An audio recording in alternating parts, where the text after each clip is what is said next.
Bismillahirrahmanirrahim. Assalamualaikum warahmatullahi wabarakatuh. Sebelumnya izinkan saya untuk memperkenalkan diri. Di sini saya atas nama Faus Wahar, NIM 2017-101-103-170. Di sini saya akan mereview 5 jurnal untuk memenuhi tugas manajemen law firm. Ya. Yang pertama saya kutip dari jurnal volume 1 nomor 1 tahun 2019 Februari dari peranan strategis manajemen sumber daya manusia kantor hukum Laurentius R. Liman, Simbolon dan partner dalam peningkatan daya saing di Kota Padang. Sebagai salah satu pilar fungsi perusahaan manajemen sumber daya manusia merupakan tonggak utama dalam pertimbangan pengambilan keputusan. Tiga fungsi lain, yang pertama ada keuangan, yang kedua ada pemasaran, yang ketiga ada operasi atau produksi. Sumber daya manusia dalam perusahaan merupakan aset yang paling berharga. Optimalisasi hasil pencarian perusahaan akan sangat didukung oleh peningkatan peran para manajer fungsional yang terlibat dalam pengelolaan sumber daya manusia. Manajer sumber daya manusia merupakan bagian dari ilmu manajemen yang memfokuskan perhatian pada pengaturan peran sumber daya manusia dalam kegiatan suatu organisasi. Dalam mencapai tujuan tentu, suatu organisasi memerlukan sumber daya manusia sebagai pengelola sistem. Agar sistem ini berjalan tentu dalam pengelolaan harus memperhatikan beberapa aspek penting seperti pelatihan, pengembangan, motivasi, dan aspek-aspek lainnya. Hal ini dapat menjadikan manajemen sumber daya manusia sebagai salah satu indikator penting mencapai tujuan organisasi secara efektif dan efisien. Ya, oke. Next, selanjutnya yang kedua saya akan mereview tentang jurnal 2 tentang implementasi manajemen dalam menyelenggarakan pendidikan khusus profesi advokat.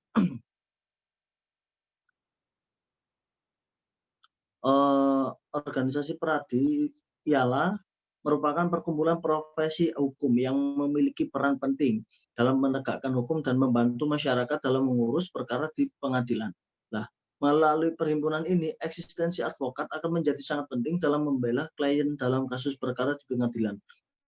Seorang advokat yang mengemban amanah mulia dalam membela klien sebagai penasihat hukum harus penuh dengan rasa tanggung jawab, percaya diri, memiliki kepribadian yang baik dan tidak berat sebelah, tidak terikat terhadap klien dan tidak pandang bulu siapa yang menjadi lawan, entah itu dari golongan orang kuat, pejabat, pemerintah, penguasa, bupati, gubernur, dan presiden.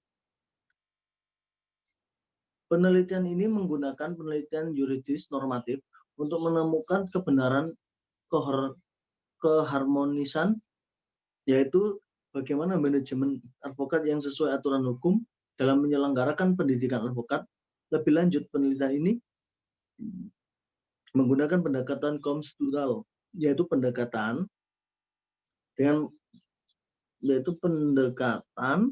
menelaah semua peraturan undang-undang dan regulasi yang bersangkutan paut dengan manajemen. Bahan penelitian menggunakan primer yang bersifat autoritatif, sedangkan bahan sekunder yaitu bersifat publikasi tentang advokat yang meliputi buku-buku advokat dan jurnal-jurnal advokat, manajemen advokat dalam mencapai tujuan atau target yang telah ditetapkan. Nah, yang telah ditetapkan itu adalah meliputi perencanaan pelaksanaan kontrol dan evaluasi dalam menjalankan tugasnya, bagaimana efektivitas manajemen dapat dicapai apabila seluruh fungsi manajemen organisasi dapat didaya gunakan sebagai dengan struktur dan mekanisme organisasi.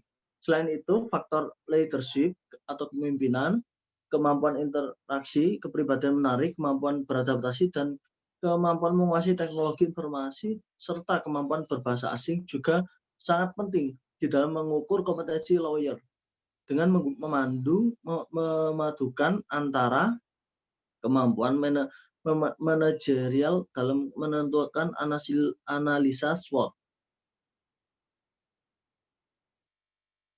Manajemen atau kemampuan dalam problem solving dan decision making serta kemampuan dalam human relation dan public relation.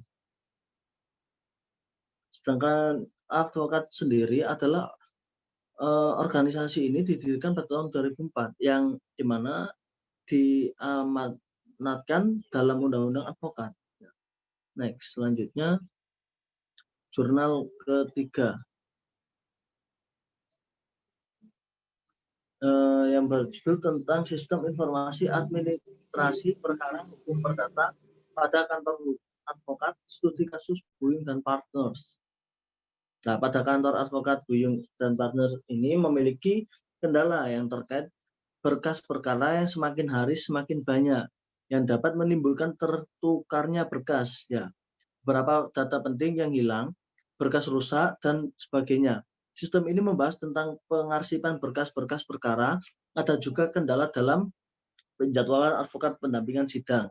Dua unsur di atas adalah bagian kepentingan dalam pengelolaan perkara hukum. Maka dari itu dibuatlah sistem informasi yang dapat mengatasi kendala-kendala tersebut. Sistem penjadwalan advokat pendampingan sidang menjadi solusi yang efektif untuk mengatasi jadwal advokat yang bentrok. Nah, adanya notifikasi via email kepada advokat dan klien sebelumnya persidangan dianggap membantu kedua belah pihak untuk mempersiapkan diri sebelum maju ke persidangan di pengadilan negeri. Selain kedua fitur di atas, sistem ini juga membahas tentang keuangan yang dikelola di dalam kantor advokat Buyung and Partners. Pengelolaan keuangan menyangkut tentang pembayaran biaya penanganan perkara oleh klien, pembagian honor advokat, dan pemasukan yang diterima oleh kantor. Next, selanjutnya yaitu yang keempat. Yang keempat,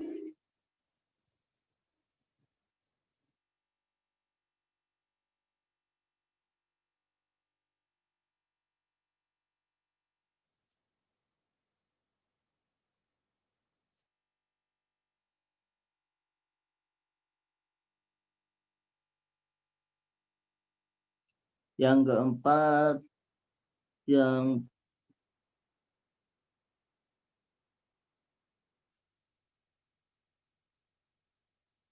berjudul penerapan biaya kualitas dalam meningkatkan kepercayaan klien studi kasus pada kantor advokat dan konsultan hukum BAP Madiun. Sedangkan penelitian ini dilakukan bertujuan untuk mengetahui bagaimana penerapan biaya kualitas di kantor advokat dan konsultan hukum BAP Madiun. Responden yang diwawancari meliputi pengacara, karyawan, pengelola, dan klien kantor BAP. Penelitian ini merupakan penelitian kualitatif dengan pendekatan studi kasus data didapatkan melalui wawancara, dokumentasi, observasi, kemudian dilakukan validasi dengan metode triangulasi sumber. Penerapan biaya kualitas menghasilkan biaya-biaya yang dikelompokkan menjadi biaya pencegahan, biaya penilaian, dan biaya kegagalan internal. Namun, penulis juga menemukan bahwa tidak terdapat pelapor biaya kualitas.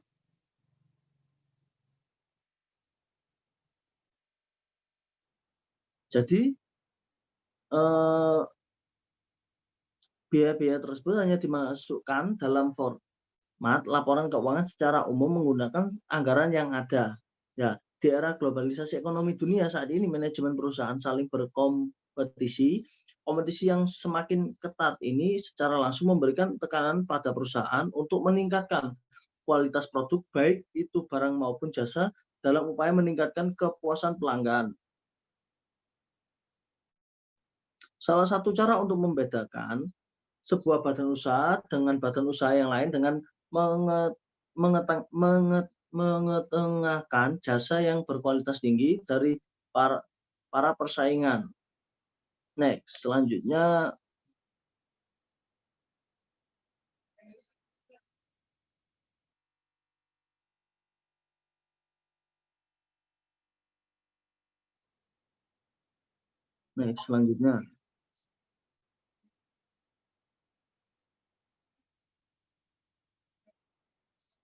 Harmonisasi Undang-Undang Nomor 11 Tahun 2008 tentang Informasi dan Transaksi Elektronik dalam Manajemen Kantor Advokat. Nah, Undang-Undang Nomor 11 Tahun 2008 tentang Informasi dan Transaksi Elektronik memberikan pengaruh yang luar biasa terhadap pergeseran paradigma konvensional menuju paradigma modern yang difokuskan terhadap komputerisasi dan digitalisasi dengan manajemen kantor advokat. Nah, hal ini ditujukan terhadap automatisasi dalam layanan dan kepuasan bagi klien. Sebagaimana konsumen yang berasal dari seluruh dunia, karena otomatisasi yang bersifat lintas batas digunakan dalam elektronik manajemen, kantor advokat akan mempengaruhi prestasi atau kinerja lawyer profesional dalam memberikan layanan bantuan di bidang jasa hukum bagi masyarakat, mulai dari masyarakat bawah sampai masyarakat tinggi yang paling atas sendiri, sehingga pada akhirnya profesionalisme kinerja layanan hukum lawyer lebih meningkatkan kepercayaan dan kepuasan bagi klien terhadap layanan mereka. Oke, terima kasih. Ya, sebelumnya mohon maaf apabila ada tutur kata yang kurang berkenan di hati kawan-kawan. Mohon maaf. Wabillahi taufik walhidayah. Wassalamualaikum warahmatullahi wabarakatuh.